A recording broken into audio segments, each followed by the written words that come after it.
मेरे प्यारे विद्यार्थियों, इस वर्ष कक्षा 8वीं की परीक्षा बोर्ड परीक्षा होना है।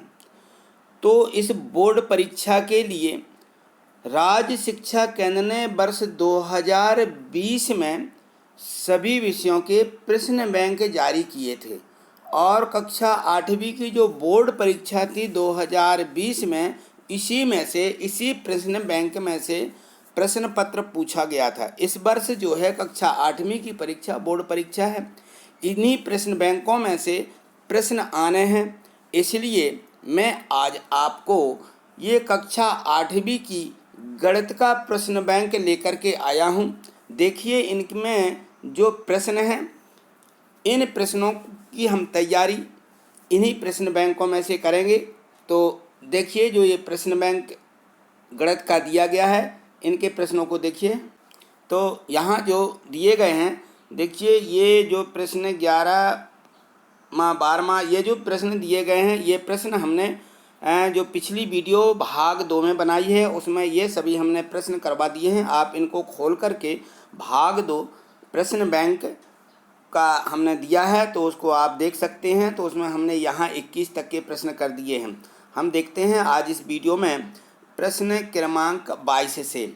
यहाँ देखिए, इसमें दिया गया है कि एक चतुर्भुज के दोनों विकर्ण क्या दिए हैं, एक चतुर्भुज के दोनों विकर्ण परस्पर बराबर एवं लंब समद्विभाजक हैं तो वह चतुर्भुज होगा। क्योंकि चतुर्भुज दिया है, अब इसके विकर्ण क्या हैं, परस्पर लंब भी हैं और समद्विभाजक कर रहे हैं, तो वह कौन सा चतुर्भुज होगा, तो वह चतुर्भुज वर्ग कहलाएगा। क्यों वर्ग कहलाएगा, तो देखिए, जो वर्ग होता है, इस वर्ग के दोनों विकर्ण बराबर होते हैं और एक दूसरे पर लंबवत काटते हैं। अब कहेंगे आपकी आयत के विकर्ण तो बराबर होते हैं, लेकिन ये लंब समद्विभाजक नहीं होते हैं। क्योंकि हमने देखा है कि ये जो हमारा आयत होता है, इस प्रकार से बनता है आयत, और इसके देखिए ये विकर्ण तो बराबर होंगे, लंब समद्विभाजक होंगे, वो समद्विभाजक होंगे, लेकिन लंब समद्विभाजक नहीं होंगे।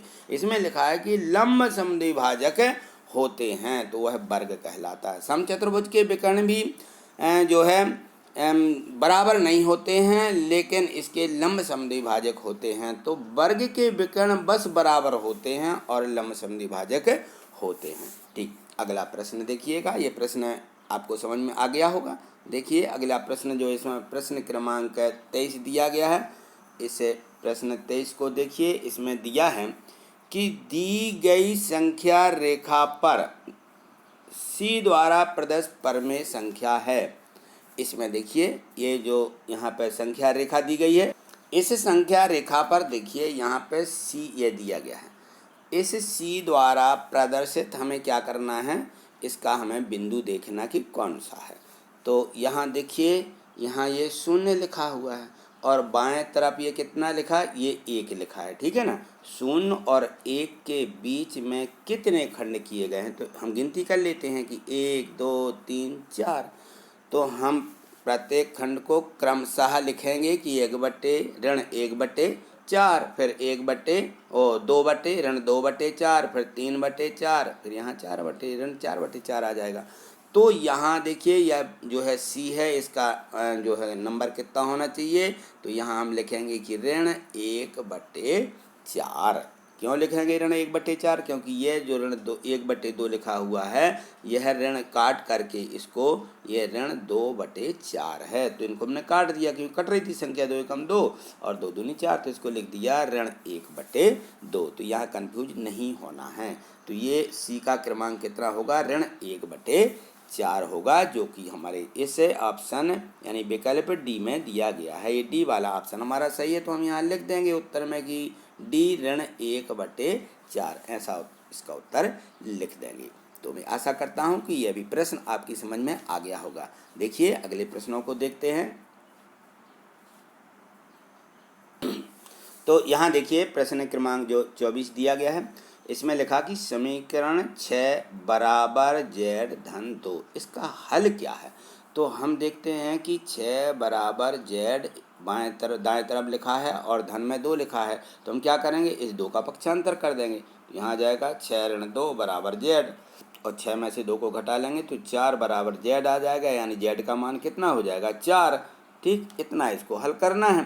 तो ये जेड का मान 4 किस में लिखा हुआ है, ये डी वाले ऑप्शन में लिखा है। डी वाला ऑप्शन हमारा सही है और हम यहाँ उत्तर में डी 4 यहाँ लिख देंगे। ठीक है, तो मैं आशा करता हूँ कि आपको ये प्रश्न निश्चित ही समझ में आ रहे होंगे, और यदि आपको समझ में आ रहे हैं तो आप चैनल को लाइक निश्चित ही कर दीजिए, क्योंकि आप बाद में जो है भूल जाते हैं लाइक करना। और यदि आप चैनल पर नए हैं तो चैनल को सब्सक्राइब करके हमसे जुड़ जाइए, जिससे कि आपको आगे के और प्रश्न की हम वीडियो आपको दे सकें, क्योंकि आपके सब्सक्राइब कर देने पर और जो बेल आइकन नोटिफिकेशन है उसको भी आप प्रेस कर लीजिए, उसको भी क्लिक करके जो है हमारे नोटिफिकेशन के लिए, ताकि आपको हमारी सभी वीडियो की नोटिफिकेशन मिलती रहें। तो आपको ये जो प्रश्न हैं सभी प्रश्नों को अंत तक देखना है, क्योंकि सभी प्रश्न बहुत ही महत्वपूर्ण हैं, क्योंकि इस प्रश्न बैंक में इस वर्ष जो है जहाँ तक है 10 प्रश्न ऑब्जेक्टिव टाइप के पूछे जाना है। तो यहाँ देखिए हम जो है इसको अभ्यास करवा रहे हैं इन प्रश्नों का, तो आप इनको निश्चित ही देख लीजिए, क्योंकि इन्हीं प्रश्नों में से जो है हमारे ऑब्जेक्टिव प्रश्न पूछे जाएंगे। तो देखिए अब हम देखते हैं प्रश्न क्रमांक जो यहाँ पर 25 दिया गया है। इस प्रश्न 25 में देखिए इसमें लिखा है कि 1/4 और 1/2 के मध्य की परिमेय संख्या क्या होगी। तो यहाँ 1/4 और 1/2 दिया गया है, तो इन 1/4 1/2 क्या कर देंगे हम, दोनों का जोड़ बराबर बटे 2 इसकी परिमेय संख्या होती है। तो 1/4 धन 1/2 ऐसा इसमें हम लिख देंगे। ठीक है, तो इसमें अब हमें क्या करना है, क्योंकि बटे में 2 लिखना है तो हम ऐसा भाग भी लगा सकते हैं कि भागित 2। ठीक है, इसका यहाँ भाग लगा दीजिए। तो 1/4 और 1/2 को हमें क्या करना है, जोड़ना है। तो ये हमारी जो इसमें भिन्न बनी है, असमान भिन्न बनी हुई हैं, तो हम इनको समान भिन्नों में बदल देते हैं। तो 1 यहाँ 4 है, तो देखिए इसको भी 1/2 को 1/4 बनाना है, तो 2 का ऊपर गुणा 2 का नीचे गुणा कर देंगे, तो कितना आ जाएगा, ये 2/4 यह भी बन जाएगा। तो अब इसको आसानी से जोड़ सकते हैं, ये बटे में आ जाएगा 4, वहाँ यहाँ आ जाएगा 2 और 1 3, सीधा जुड़ जाएगा, ये 3 हो जाएगा। अब हमें इसमें किसका भाग देना है, भाग देना है 2 का, तो हम 2 का क्या करेंगे, भाग लगाएंगे, तो भाग का क्या हो जाता है, गुणा, और यहाँ पे हम लिख देते हैं 1/2। अब चलिए इसका गुणा कर लीजिए, तो 3 का 1 में हो जाएगा, 3 एकम 3 और 4 दूनी कितना मिल जाएगा, 8। तो यह संख्या क्या आ जाएगी, 3/8। ये कौन से हमारे विकल्प में दी गई है, 3/8, 3/8 दी गई है हमारे सी वाले विकल्प में। तो हम यहाँ लिख देंगे आंसर के रूप में 3/8। तो यहाँ लिख लीजिए, यहाँ 3/8 ऐसा यह हमारा उत्तर हो जाएगा। ठीक है, तो अगले प्रश्न को देखिए। यहाँ देखिए 26वां जो प्रश्न है, एक आयत की लंबाई 8 सेंटीमीटर, चौड़ाई 6 सेंटीमीटर, आयत का परिमाप क्या होगा। तो हमें आयत का परिमाप ज्ञात करना है। तो परिमाप आयत तो हमने देखा, हमने इसकी क्या होती हैं, आमने सामने की जो हमारी भुजाएं होती हैं ये बराबर होती हैं, है ना। तो इसकी लंबाई 8 दी गई है और चौड़ाई कितनी दी गई, 6 दी गई है, तो ये भी 8 होगी और ये कितनी होगी, ये 6 होगी। इन सभी को हमें जोड़ देना है, तो आयत की परिमाप हो जाती है। तो इस प्रकार से भी हम सीधे इनको निकाल सकते हैं कि 8 और 8 16 और 6 और 6 12, 16 और 12 को यदि हम जोड़ दें तो कितना मिल जाएगा, 28 मिल जाएगा। 28 किस में दिया है, ये हम देखेंगे कि ये बी वाले ऑप्शन में हमें 28 दिया गया है। ये परिमाप होती है, परिमाप माने चारों भुजाओं का योग। यदि चतुर्भुज आयत दिया है या वर्ग किसी प्रकार का चतुर्भुज दिया है तो सभी भुजाओं का हमें योग कर देना है। ठीक है, तो ये हमारा परिमाप हो जाएगा। तो यहाँ बी वाले ऑप्शन में 28 सेंटीमीटर लिखा, तो बी यहाँ लिख देंगे हम 28 सेंटीमीटर। इस प्रकार से ये हम इसको लिख देंगे। ठीक है, अगला प्रश्न देखिए। इसमें जो प्रश्न 27 दिया गया है, इसको देखिए। इसमें है कि एक आद्वितीय चतुर्भुज की रचना कीजिए जिसके 3 कोण दिए हैं, तो न्यूनतम कितनी भुजाओं की आवश्यकता होगी या न्यूनतम भुजाओं की माप ज्ञात होना चाहिए। क्योंकि हमें जो चतुर्भुज दिया गया है उसके 3 कोण तो पहले से दिए हैं, ठीक है ना। अब हमें उसकी कितनी भुजाओं की आवश्यकता होगी। 3 कोण दिए हैं, अब कितनी भुजाएं और चाहिए पड़ेंगी, वो कोण भुजाओं की आवश्यकता हो, क्योंकि 3 कोण दिए हैं तो हमें इसके 2 भुजाओं की आवश्यकता और होगी, क्योंकि कोई भी चतुर्भुज जो है 5 उसकी जो मापें दी रहती हैं 5 मापों की आवश्यकता होती है। तो 3 और 2 कितना हो जाएगा 5, तो हमें 2 भुजाओं की आवश्यकता और होगी। तो ये किस में दिया गया, ये दिया है हमारे विकल्प ए में। तो ए वाला विकल्प सही है, इसका उत्तर यहाँ लिख देंगे और एक ही जगह यहाँ लिख देंगे कि 2 भुजाओं की आवश्यकता होगी। ठीक, अगला प्रश्न देखिए, यहाँ प्रश्न क्रमांक जो 28 दिया गया है, यहाँ देखिए इसको पढ़िए। इसमें लिखा है कि निम्नलिखित में से कौन सी संख्या पूर्ण वर्ग है। अब पूर्ण वर्ग है तो हम यहाँ पे संख्या देखना है कि जिसका पूर्ण वर्ग बनता है उसको हम देख लेंगे। तो यहाँ देखिए ए में 25 दिया गया है, क्या ये पूर्ण वर्ग है। तो 25 में हाँ 5 का 5 में गुणा करते हैं हम, तो यह 25 आ जाता है। अतः यह संख्या 25 क्या हो जाएगी, पूर्ण वर्ग संख्या कहलाएगी, क्योंकि इसका वर्ग किसी न किसी संख्या का होता है। ठीक, तो ये 25 हमारी पूर्ण वर्ग हो जाएगी। तो ए वाला हमारा विकल्प सही हो जाएगा और यह हम लिख देंगे 25। ठीक, यह हमारी पूर्ण वर्ग संख्या है। अगला प्रश्न जो इसमें 29 दिया गया है, यह देखिए, इसमें दिया है कि यदि किसी संख्या की इकाई का अंक 3 और 7 हैं, कितने हैं, 3 हैं और 7 हैं, तो उस संख्या के वर्ग की इकाई का अंक क्या होगा, ये हमें इसमें से चेक करना। देखिए तो यहाँ दिया गया है कि अंक, इकाई का अंक 3 या 7, या तो 3 हो सकता है या 7 हो सकता है। तो हमें 3 या 7 में से ही क्या करना है, इनके जो है वर्ग करना है। तो देखिए हम यहाँ 3 का यदि वर्ग करें, 3 का वर्ग, तो 3 का वर्ग क्या हो जाएगा 9, तो इसकी इकाई तो 9 ही होगी। 7 का वर्ग कीजिए, 7 का वर्ग क्या हो जाएगा, 7 का वर्ग होता है 49, इसकी इकाई कितनी है 9 है। तो हमने देखा कि 3 या 7 की जो संख्या है इनके वर्ग के इकाई का अंक 9 निकल रहा है। क्या निकला 9, तो हम यहाँ लिख देंगे, किस में दिया है, ये बी वाले हमारे विकल्प में 9 दिया गया है। तो यहाँ हम लिख देंगे उत्तर में कि बी, और ऐसा 9 लिख देंगे कि इस 3 या 7 के वर्ग करते हैं तो इनका जो इकाई का अंक है वो 9 प्राप्त हुआ। ठीक, अगला प्रश्न देखिए। सभी प्रश्नों को आपको अंत तक देखना है, क्योंकि सभी प्रश्न बहुत ही महत्वपूर्ण हैं। ये जो हैं इस प्रश्न बैंक में से ही हमारा कक्षा 8वीं का जो प्रश्न पत्र है इसी में से पूछा जाना है। तो यहाँ देखिए अगला जो प्रश्न क्रमांक 30 दिया गया है। अब इसको देखिए, इसमें दिया है कि परिमेय संख्या 3/8 का गुणात्मक तत्समक है। अब हमें गुणात्मक तत्समक देखना है। तो जो तत्समक रहते हैं ये गुणात्मक है कि योज्य तत्समक है। तो इनमें यदि हम देखें कि 3/8 है तो हमें वही संख्या जो दी गई है प्राप्त होनी चाहिए, तो वो हमारा तत्समक कहलाता है। तो 3/8 में हम ऐसी किस संख्या का गुणा करें कि हमें 3/8 ही प्राप्त हो।